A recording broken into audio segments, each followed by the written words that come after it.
those.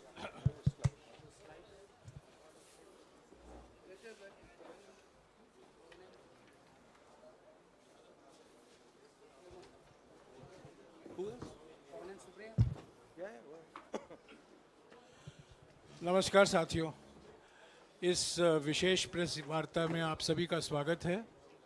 एक अत्यंत महत्वपूर्ण मुद्दे पर अभी राहुल जी आपको संबोधित करेंगे। Rahul ji. Are they going to put this stuff up here? Srivatsa, are you putting this up here? नमस्कार, कैसे हैं? आप थोड़े शेल शॉक्ड लग रहे हो। ये कांग्रेस पार्टी ने क्या कर दिया, कैसे कर दिया? हाँ, अच्छा एसी के कारण है ये। अच्छा ज्यादा लोग आ गए। Okay okay. नहीं देखिए, आज हम बड़ी इंपॉर्टेंट चीज के बारे में आपको कहना चाहते हैं। पहली बार हमने नोट किया कि चुनाव के समय प्रधानमंत्री ने, होम मिनिस्टर ने और फाइनेंस मिनिस्टर ने स्टॉक मार्केट पर टिप्पणी दी। प्रधानमंत्री ने 2-3 बार 4 बार देश को कहा कि स्टॉक मार्केट तेजी से आगे बढ़ने जा रही है। होम मिनिस्टर ने सीधा कहा कि 4 जून को स्टॉक मार्केट आसमान में जाएगी, लोगों को खरीदना चाहिए। और यही मैसेज फाइनेंस मिनिस्टर ने दिया। फर्स्ट, ये आज थोड़ा हम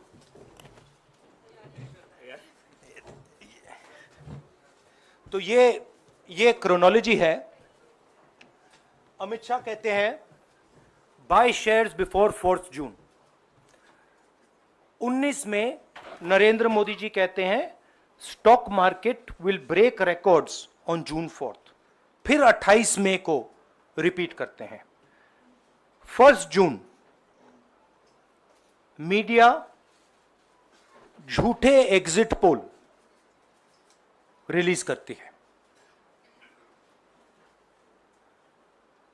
बीजेपी का ऑफिशियल जो इंटरनल सर्वे था वो उनको 220 सीट दे रहा था। तो ये इंफॉर्मेशन बीजेपी के लीडर्स के पास था। इंटेलिजेंस एजेंसीज ने 200 और 220 के बीच में सरकार को बताया था कि उनकी सीट्स आ रही हैं। 3 जून को स्टॉक मार्केट सारे रिकॉर्ड तोड़ देता है और 4 जून को खटाक से स्टॉक मार्केट अंडरग्राउंड चला जाता है। अगला स्लाइड दिखाइए जरा। ये देखिए, 31 मई massive stock activity, more than double what was there on 30th, more than double what was there on 29, 28। ये अनोमली देखिए। ये कौन लोग हैं? ये वो लोग हैं जो जानते हैं कि कोई ना कोई घपला हो रहा है। हजारों करोड़ रुपए यहां पे इन्वेस्ट हुए हैं, फॉरेन इन्वेस्टर्स ने इन्वेस्ट किए हैं। और उसके बाद 30 लाख करोड़ रुपए का लॉस होता है। किसका लॉस होता है? रिटेल इन्वेस्टर्स का लॉस होता है। तो ये जो आप देख रहे हैं हिंदुस्तान की स्टॉक मार्केट की हिस्ट्री का सबसे बड़ा स्कैम है। और इसके बारे में हम कुछ सवाल पूछना चाहते हैं। पहला सवाल, why did PM and HM give specific investment advice to the 5 crore families investing in the stock market?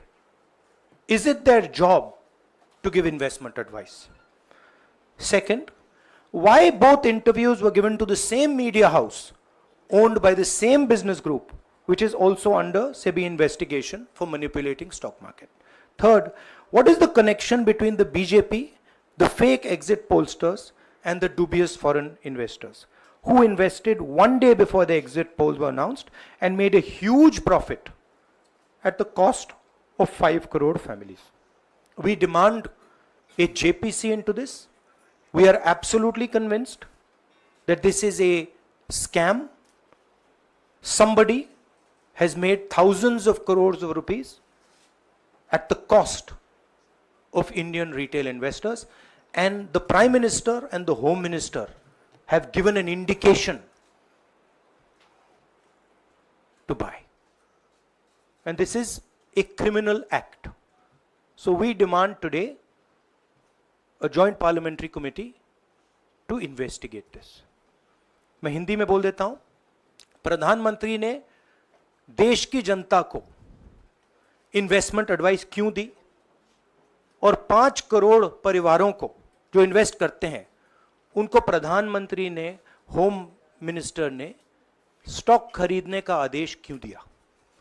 दूसरा, दोनों इंटरव्यूज जो किए गए थे वो अदानी जी के जो चैनल्स हैं उनको दिए गए थे, उन पर सेबी का इन्वेस्टिगेशन हो रहा है, तो उन चैनल्स का क्या रोल है?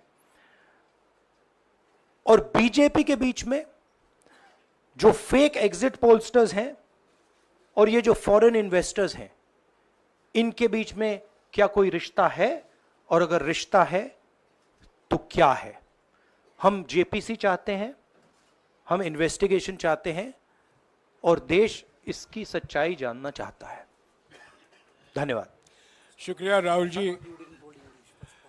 साथियों, अभी अभी राहुल जी ने आपको स्पष्ट तरीके से क्रोनोलॉजी समझ लिया है।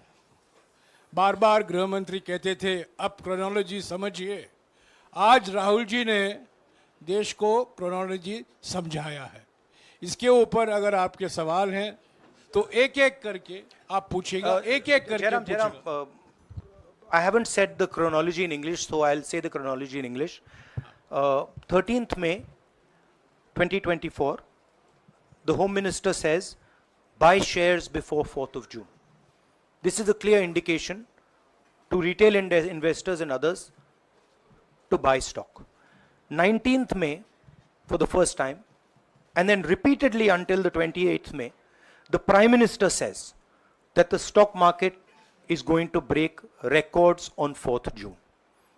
Finally, on 1st June, completely fictitious exit polls are released. These investors are given a completely wrong impression. And on the 3rd of June, as we all know, the stock market breaks all records and then crashes on the 4th of June. Whoever has made money as the stock market rose and also as the stock market crashed. And we are interested in having a joint parliamentary committee, a JPC, to investigate the role of the Prime Minister, the role of the Home Minister, role of BJP members, and also those people who have done these fake exit polls. And finally, we want to understand who are the people, these foreign investors, who did these trades. So we want an investigation for that. शुक्रिया राहुल जी। हाँ संजय। राहुल जी, इससे पहले भी आपने Adani issue पे JPC पिछली लोकसभा में मांग की थी, तो क्या आप चाहेंगे कि ये इशू और हिंडनबर्ग इशू दोनों कंबाइन हो और दोनों की जांच हो? ये जो इशू है, this is a broader issue than just the Adani issue. It is connected to the Adani issue, but this is a much broader issue.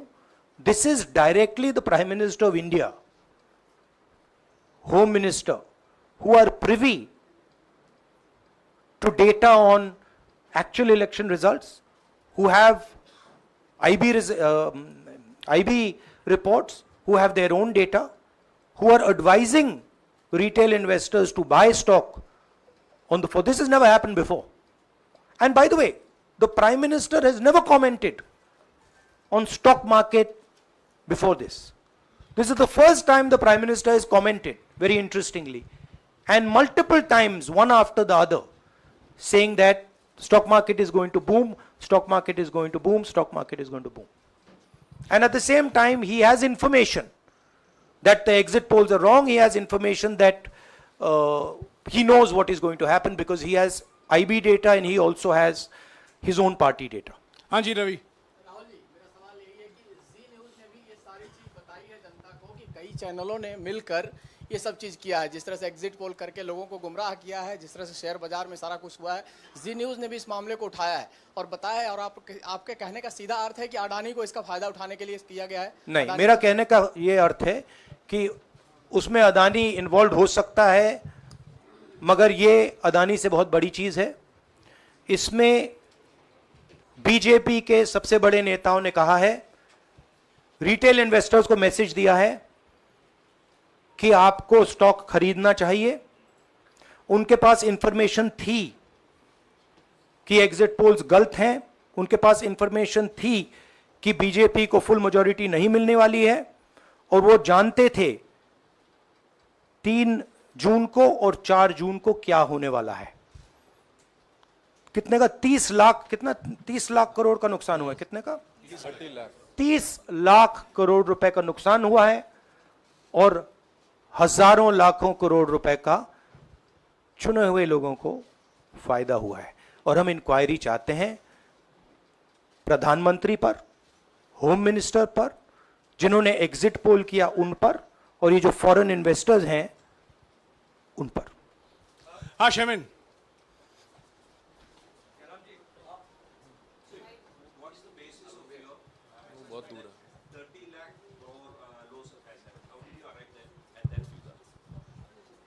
Do you want to explain? This is based on the value, market value of all the companies the day before the results came, and the market value of the stock market of all the companies at the end of the day on results. हाँ संजीव, एक minute Sanjeev. Rahul ji, you've talked about, are you alleging the involvement of the Prime Minister and the Home Minister? Yes. And whose money is it? Yes, Are you that, saying that it is what I their am money? saying. I am saying that people very high up in the BJP have carried out this scam. I am saying they had partners who carried out these exit polls. We would like to know if these exit polls were actually carried out, if people were actually sent out. And we'd also like to know the methodology of these polls. We'd like to understand who these investors are. We have some sense of who these investors are. So we are not just speaking out of the air. We are confident that if an investigation is done, interesting things will be revealed. And we think the Prime Minister and Home Minister are directly involved in this. हाँ Siddharth. Companies की भी आपको लगता है जांच होनी चाहिए जिनके शेयर बहुत अप गए, जिनके सबसे ज्यादा शेयर खरीदे गए और जिनके शेयर उसके बाद में बीच में बेचे भी गए, तो उन कंपनीज का भी को भी इस दायरे में आना चाहिए, आपको लगता है? हमारा कहना है कि यहाँ पे बड़ा क्लियर है कि स्कैम हुआ है।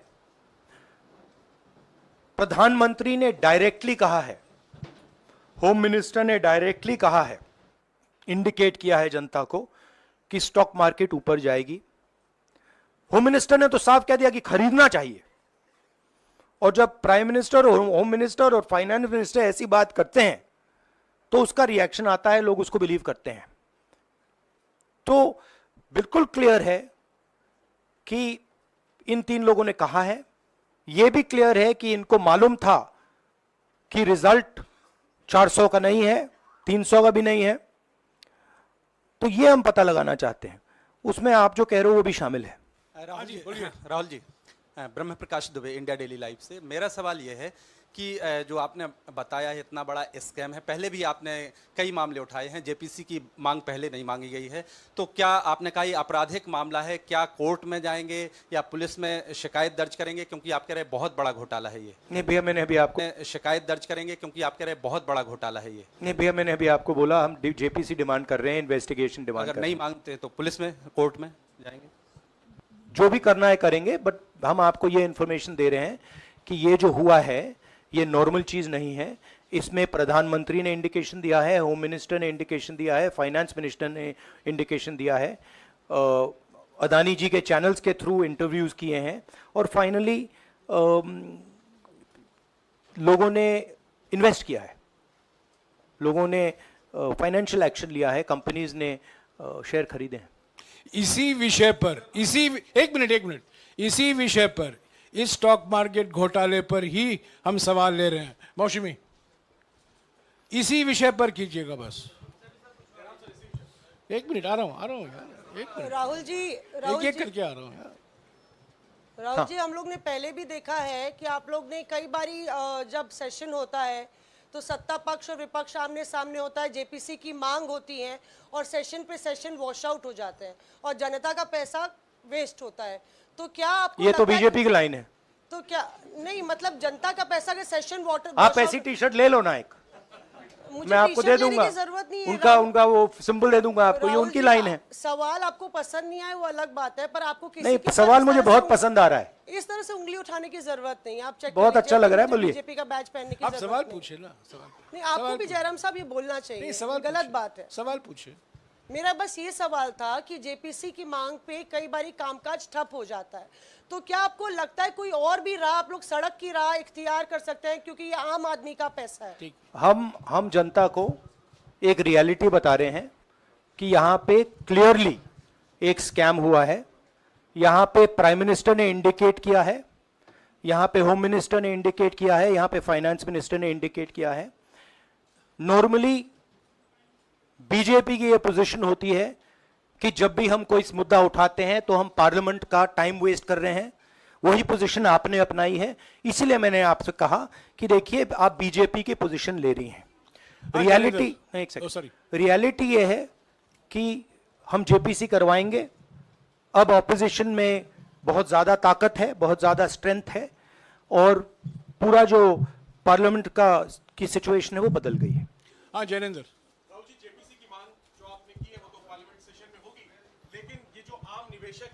देश भर के जिनका 30 लाख करोड़ डूबा है, उनमें कर्नाटक के, तेलंगाना के, हिमाचल के भी लोग होंगे। तीनों राज्यों में आपकी सरकार है, क्या राज्य की जो जांच एजेंसी है उसके जरिए आप जो उन राज्यों के निवेशकों का कम से कम पैसा डूबा है, ये जो आप पूरे नेक्सस की बात आप कर रहे हैं, गुमराह करने की बात कर रहे हैं, क्या वहां से कोई कार्रवाई की हम उम्मीद कर सकते हैं? सोचा जा सकता है, बट ऐसी चीज के लिए शायद जेपीसी सही औजार होगा। हाँ रंजीता, रंजीता, मोहित इज आस्क्ड, रंजीता यार आप पूछते रहे। मोहित चलो। आपको ऐसे सर मैं इज अपसेट सर मैं मोहित, आपने चमत्कार किया, पूछ लीजिए। सर मैं मोहित हूँ, न्यूज नेशन से। नहीं जानता। सर लगातार पिछले घोटालों में भी आपने जेपीसी की बात की थी, आपने हर जांच की बात की, और ये एक बड़ा घोटाला सामने आया, इसमें भी आप जेपीसी की मांग कर रहे हैं। कितनी उम्मीद है कि लोग जेपीसी की ये लागू करेंगे? आपको क्या लगता है कि ये जेपीसी लागू करने वाले, अगर नहीं करेंगे फिर क्या करेंगे आप लोग? नहीं, हम प्रेशर लगाएंगे, डालेंगे, बट मुझे लगता है कि जो पहले राजनीतिक सिचुएशन थी, जिस इम्प्यूनिटी के साथ प्रधानमंत्री पहले काम करते थे, मुझे लगता है वो अब खत्म हो गया है, तो दूसरा नतीजा आएगा। राहुल जी, ये आखिरी है क्या, और दो लेंगे? ये आखिरी है। आखिरी ये आखिरी हो गया, इन्होंने कह दिया आखिरी। ओके रंजीता।